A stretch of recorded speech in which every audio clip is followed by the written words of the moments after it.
Une nouvelle cloche a été inaugurée à Croix-les-Rouverois à l'occasion de la messe de Pâques. La semaine dernière, à Bois-du-Luc, se sont tournées quelques scènes d'un film avec Miou Miou et Marie Gillin. Une nouvelle expo Basson-Plein à Marimont, elle est entièrement consacrée au loup. Métropole 2012 oblige.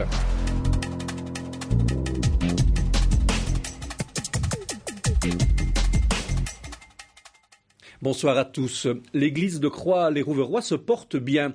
On y a célébré Pâques ce lundi à la mi-journée. L'office devient certes rare dans cette église, mais cette dernière continuera à faire parler d'elle, notamment via sa cloche, une cloche remise à jour par un système automatique. Hier lundi, elle retentissait de nouveau après quelques changements. La messe a été célébrée par l'abbé Maurice Chanoine, curé émérite à Rouverois. Pamela Kazécaré et Ivan Duc étaient dans l'assistance. L'église au milieu du village réglemente la vie à Croix-les-Rouverois. En ce lundi de Pâques, les fidèles catholiques se sont réunis pour célébrer la résurrection de Jésus autour de l'abbé Chanoine. Les lectures de Pâques sont une coutume. Les fidèles les connaissent, heureusement, car l'âge avancé de l'abbé, 87 ans, ne permet plus une bonne diction. Le père Chanoine est un monument tout comme cette église. Pendant 30 ans, il en a été le curé titulaire. Il aura entendu les cloches y retentir tous les jours. Une tradition qui ne va pas changer. Tenez, cette église s'est dotée d'un nouveau mécanisme qui lui permettra de sonner automatiquement et à la seconde près, en même temps que l'église de Rouverois. Avant, il fallait sonner manuellement, donc avec une corde, comme en général dans beaucoup d'églises. Maintenant, c'est automatisé. Donc à partir d'aujourd'hui, elle sonnera donc les heures, les demi-heures et l'Angélus à 8h, midi et 19h. Bien sûr, le week-end, elle commencera à sonner plus tard pour permettre aux gens de faire la grasse matinée et ainsi éviter les problèmes avec les voisins. Si l'Église se permet de tels investissements, il faut savoir qu'elle est tout à fait autonome du point de vue financier. À partir de 2012, elle ne coûte plus un centime à la commune. Elle est une des fiertés des 200 habitants de ce village pour qui il n'est point question de la désacraliser ou de la fermer, bien que la messe n'y est plus dite que pour de grandes occasions. Pourquoi est-ce qu'on fait ça ? Mais qu'est-ce qu'elle représente en fait cette église pour vous? Parce que Une église, on a toujours dit qu'il fallait une église au milieu du village. Donc ça fait partie du village. Ça. Vous voyez bien, l'église elle est là. On a bâti autour, on a mis le cimetière, on vient mourir autour de l'église. On est là à côté, on n'est pas loin. On préfère plutôt qu'il y ait des grandes célébrations dans l'église. Donc par exemple, cette messe de Pâques. Au mois de juin, il y aura encore une messe. Et alors la procession qui devrait avoir lieu normalement le 15 août. Donc c'est une procession qui existe depuis 175 ans. En fait, on est propriétaire de l'ancienne cure, ce qui permet d'avoir, avec les loyers, une certaine rentrée d'argent quotidienne. Et c'est ça qui a permis de financer l'installation de la cloche, qui coûte quand même 1 600 €, il faut le dire. La cloche où a été mis le dispositif de la sonnerie a été installée et baptisée. Oui, baptisées, les cloches le sont d'ailleurs, elles ont un parrain et une marraine. Depuis 1808, notre cloche se nomme Marie-Joseph. Nous avons fait une petite enquête tout autour de l'église pour les gens qui auraient pu être dérangés par la cloche, mais tout le monde était d'accord, donc on n'a pas de problème, quoi. Oui, on a demandé leur avis. Hein. On a demandé, oui, parce qu'après, vous savez, comme vous dites, il y a des polémiques, hein. Mais ici, non, pas de problème. Mais à partir de 6 h matin, tantôt, tous les cloches de côté, même de Mons. Mais c'est magnifique, ça, dans l'horizon, je ne sais pas, mais c'est quelque chose de bien. C'est quelque chose de bien. Sinon, c'est quoi? De temps en temps, un avion qui passe, t'as rien.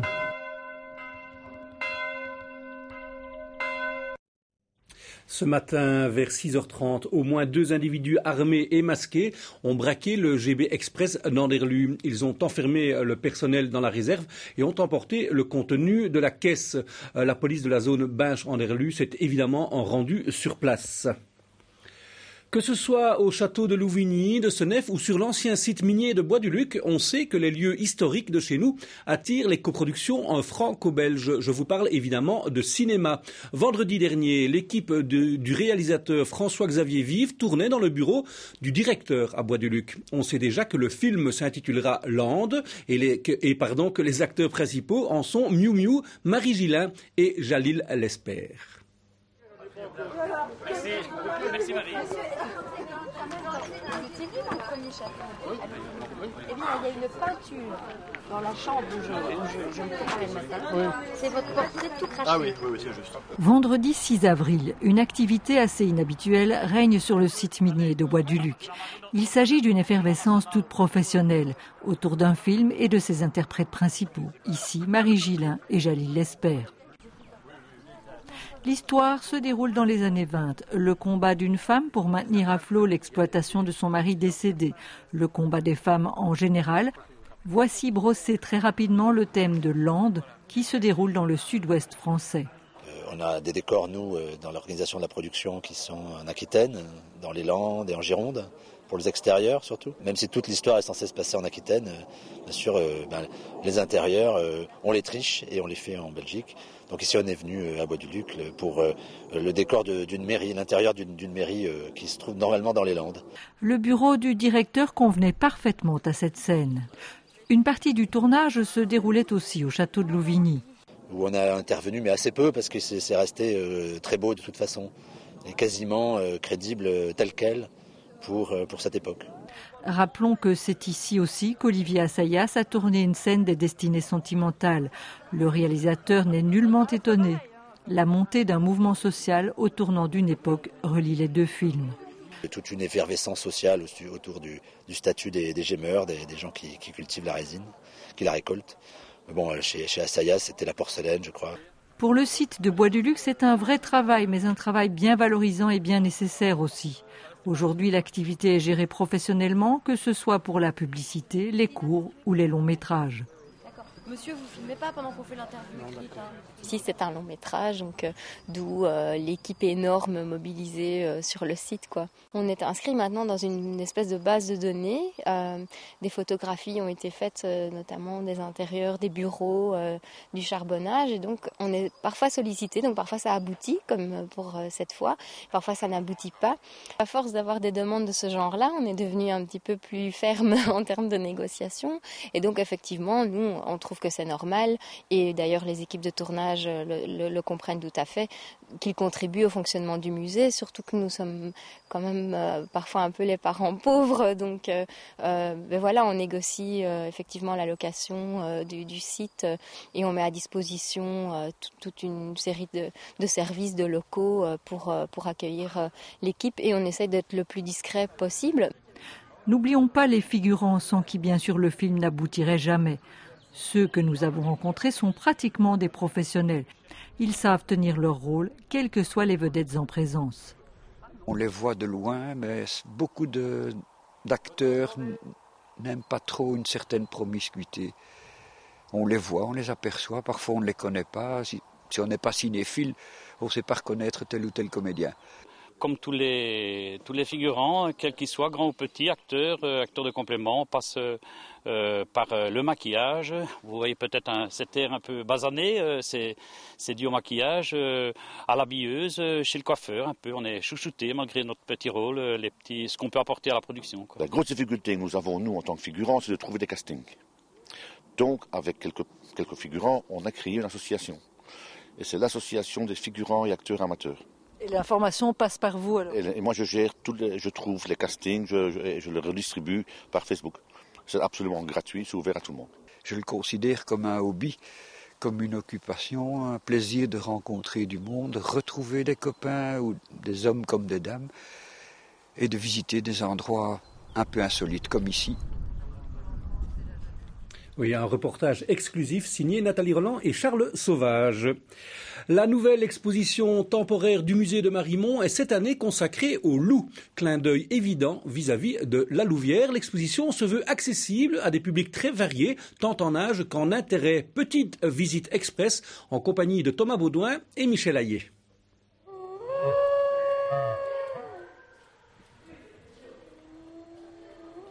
Depuis le mythe du grand méchant loup jusqu'au tendre sobriquet loulou ou petit loup, le mystérieux canidé fait partie de notre culture. Diabolisé, idéalisé, détesté, aimé, il ne laisse personne indifférent. Le loup fascine, et comme il fascine l'homme, l'homme va être accompagné par ce loup. Il va utiliser l'image du loup pour justement éloigner le danger, pour se soigner. Donc il y a cette version d'un loup prophylactique qui va protéger des maladies, d'un loup apotropaïque qui va protéger du danger. Donc on a peur du loup, il nous fascine, et donc on va l'utiliser. On va utiliser les vertus du loup, justement. Le thème est vaste et ambitieux. Il a donc fallu trouver l'épine dorsale de l'exposition. Je suis parti d'un constat. On a tous dans notre imaginaire, dans cette fabrique d'images, justement des images, des représentations du loup. Je voulais savoir d'où viennent-elles ces représentations. Pourquoi un enfant de 4 ans a-t-il peur d'un loup? Il ne verra jamais de loup à l'état naturel et pourtant il a des images du loup. D'où viennent-elles? Quelles sont-elles? Est-ce qu'elles évoluent? Voilà donc une question autour de l'imaginaire, autour des représentations d'un animal de nos régions. Le loup est un animal de nos régions, on a parfois tendance à l'oublier. Donc je voulais repartir sur ce passé, donc sur un loup culturel, plus qu'un loup naturel. Je ne voulais pas faire une exposition sur un loup d'un point de vue naturaliste, ce n'était pas le sujet, mais plutôt d'un loup culturel, un loup vu par l'homme, un loup par les relations développées par les hommes. L'exposition se décline en 3 chapitres. Un volet à la fois historique, anthropologique ou artistique, qui propose plus de 120 pièces rares ou prestigieuses. Un volet contemporain avec Expo dans l'expo, la vision du loup par quelques artistes contemporains. Et enfin, un 3e volet, le loup dans la littérature et plus particulièrement dans l'illustration littéraire, tant ancienne que très contemporaine. Bref, autant de niveaux de lecture que de visiteurs. Ce thème intéresse les jeunes, les moins jeunes. Il y a vraiment une grande diversité du public et on essaie justement de présenter une diversité de pièces, une diversité de thématiques, de degrés de lecture pour parler à tout le monde. Un enfant aura sans doute un intérêt plus particulier pour certaines pièces spectaculaires, mais il y a plusieurs degrés de lecture et on a voulu justement avoir des panneaux didactiques qui peuvent parler à tout le monde et ça c'est le propre, en tout cas l'ambition, le souhait de cette exposition. Le loup restera à Marimont jusqu'au 2 septembre. D'ici là, une foule d'événements et d'animations y sont programmés pour petits et pour grands. N'hésitez pas à consulter le site du musée pour plus de renseignements. Une fois n'est pas coutume, mais plusieurs matchs de foot se sont joués ce week-end. Et parmi eux, un certain Oudin-Sol-sur-Sambre, dont je vous propose ce résumé. Oudin insiste, le coup franc de Ditoury, on joue depuis 8 minutes, bien tendu ce coup franc, avec un ballon qui traîne et l'ouverture du score, elle est signée Delcourt. C'était un petit peu la panique dans le rectangle juste devant Johan Lardin, tout profit pour Oudin et pour Delcourt, 8e minute de jeu, 1-0 pour les Spirou. La bonne déviation de Kuipers vers Ruffin, pas de hors-jeu, Petrosino, est-ce qu'il peut aller jusqu'au bout de son effort? Petrosino! La sortie kamikaze de Boussaka et l'arbitre n'a d'autre solution évidemment que de siffler le penalty. Il a fallu soigner les 2 protagonistes. Baroufi, lui, il ne se pose pas de questions. 33e minute de jeu. Sort qui relance l'intérêt de la partie. 1-1 par Baroufi. Et l'infortuné Boussaka, en plus d'avoir commis un penalty, va devoir quitter le terrain insuffisamment remis de son choc avec Petrosino. Double coup dur pour les Spirou. L'autre protagoniste du penalty doit également quitter le terrain, Petrosino, remplacé par Merpoul. Le coup franc de Kuipers, 3 minutes après le but, ballon qui traîne bien et Bourlard qui a surgi. Pas de chance pour le gardien réserviste, le jeune Carlo Fanara, à peine 17 ans. Premier ballon et il est déjà au fond des filets. Tout profit pour les tuniques bleues qui mènent à présent 1-2 à la 38e. C'est visiblement Berzinski qui va donner ça en force. Voilà qui est fait, ballon dévié. Ça sera un coup de coin. 3 minutes encore à jouer. Le coup de coin d'Amercade avec un ballon qui traîne. C'était une tête de Delcourt. Lardin était bien positionné. Delcourt. Pourbet. Berzinski, il a une bonne frappe, Berzinski. Je pense que Lardin était surpris. Le bon centre de Topal et la bonne intervention de Bourlard. C'est peut-être pas terminé avec Berzinski qui remet dans le paquet. La balle d'égalisation et le superbe retour de Delière pour suppléer Johan Lardin. Sinon c'était 2-2. Ruffin qui rentre dans le rectangle, la frappe de Ruffin. Le troisième but qu'il fallait sans doute pour se rassurer, pour sort sur Sambre. La touche d'Autier avec Marchand. Oudin qui jette ses dernières forces dans la bataille avec la récupération, peut-être le 4-1, Merpoul. C'est bien joué vers Von Koen et la faute. Et nous allons avoir droit à une deuxième exclusion sans doute, puisque Berzinski a été exclu il y a quelques minutes à la 86e. Et non, monsieur l'arbitre qui est assez généreux avec Marchand, lui donnant que la carte jaune. Nous sommes dans le temps additionnel. Kuipers pour planter les chiffres. Magnifique coup franc de Kuipers, digne de la Champions League, ça. 1-4. On est dans les arrêts de jeu. Dans ce match, tout est dit.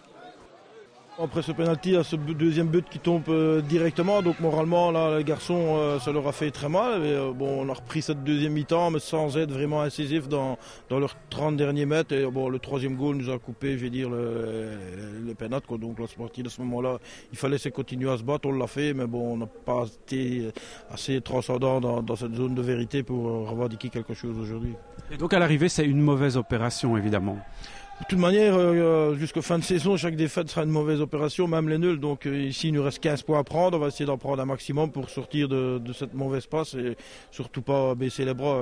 C'est pas moi qui baissera les bras et je crois que dès demain, il va falloir travailler au moral pour faire comprendre aux garçons que malgré la défaite, il faut quand même retenir du positif par rapport à cette première demi-heure aujourd'hui.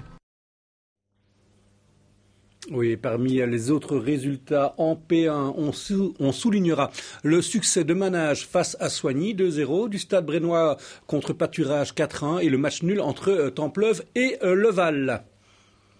Au classement, Manage, Soigny et Leval se suivent en milieu de classement alors que le Stade Brennois prend un peu d'air, contrairement à Oudin comme on vient de le voir. En sport toujours, mais en cyclisme, on a appris ce matin que la Flèche Wallonne 2013 partirait de Binche. Nous aurons l'occasion de revenir sur cette information.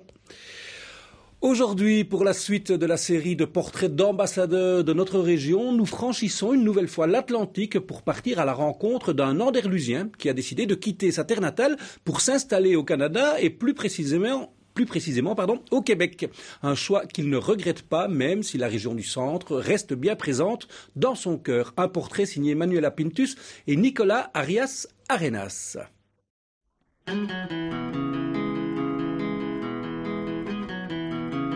Bonjour, je m'appelle Julien Montonnet, je suis originaire d'Anderlu et j'habite ici dans le Vieux-Québec depuis 2008. Ici, on est en fait dans mon lieu de résidence, je vais dire, dans le Vieux-Québec. Là, c'est vraiment l'endroit où j'habite et j'ai eu le coup de foudre pour cet endroit ici. C'est peut-être le quartier le plus onéreux, là, je veux dire, mais avec ma conjointe, on a vraiment voulu habiter ici parce que c'est un petit peu l'Europe et le mélange de l'Amérique du Nord en même temps. Et c'est tellement beau, tellement bien entretenu pour moi. Je ne voudrais pas vivre ailleurs ici dans la ville.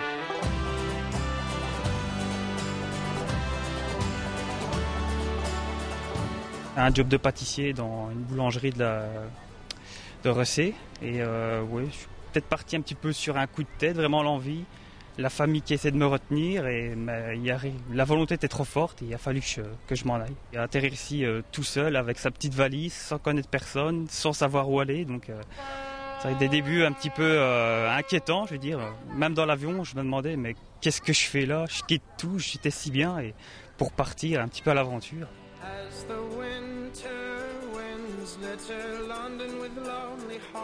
Trouver un travail, ça c'était extrêmement facile. La première place où je me suis présenté au hasard, j'ai été engagé tout de suite. Le plus dur j'ai eu, c'était pour trouver un logement parce que je ne savais pas que tout le monde ici déménageait le 1er juillet. Donc voilà, c'était vraiment ça. Mais tout a coulé de source, ça s'est fait par la suite. Là, moi j'ai pas vraiment de difficulté à m'installer ici. Premier boulot, c'était donc pâtissier ici dans le Petit Champlain, dans la ville basse. Et oui, je pense que j'ai effectué une dizaine d'endroits différents où j'ai travaillé. J'ai toujours voulu changer, connaître de nouvelles choses, car en Belgique, j'ai travaillé pendant 8 ans pour la même entreprise. Et avant de vraiment de m'installer dans un domaine qui me plairait, je voulais connaître différentes choses. Et là, je suis actuellement à une formation d'évaluateur immobilier que je finis ici au mois de juillet. Ça consiste tout simplement à évaluer le prix de vente d'un bâtiment en cas d'expropriation. Si vous voulez faire un emprunt hypothécaire, c'est la banque qui nous donne des contrats afin d'évaluer le bâtiment et de garantir la valeur du bâtiment en tant que tel. J'ai trouvé mon stage ici, des possibilités d'emploi par la suite. Et je postule aussi pour la ville de Québec là, actuellement, mais il y a de grandes chances d'avoir un emploi tout de suite. Les autres sessions ont toujours eu à 100% d'emploi, donc je ne m'inquiète pas.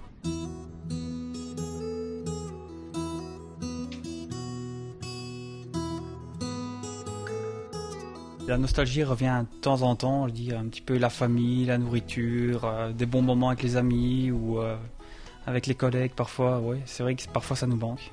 Ici on est dans votre appartement, on le voit, plusieurs objets qui symbolisent la Belgique et la région du centre en tout cas. Ouais, donc un carnaval que j'apprécie énormément, mes parents le savaient, donc chaque fois qu'ils viennent ils me ramènent un petit quelque chose qui représente un petit peu notre région et surtout le carnaval.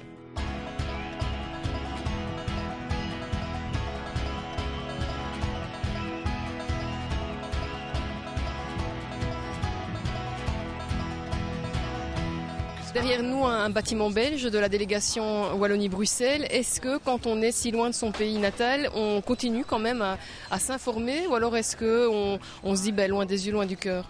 Non, on se tient toujours informé, donc je veux dire par diverses chaînes belges d'actualité ou par exemple Antenne Centre pour tout ce qui est nouveauté mais plus régional ou TV5, on a aussi le journal Parle ici, donc on se tient au courant. Non, on n'oublie pas ses racines, c'est sûr qu'on pense souvent à la famille, aux parents, aux grands-parents. En tout cas, depuis 3 ans ici, ce qu'on peut tirer comme bilan, c'est que vous êtes vraiment dans votre élément ici dans ce pays. Il n'y a pas de regret. Non, je ne voudrais vraiment pas habiter ailleurs, c'est certain. Et on termine ce journal avec des images de la grande chasse aux œufs qui s'est déroulée dans le parc du Château du Reux samedi dernier.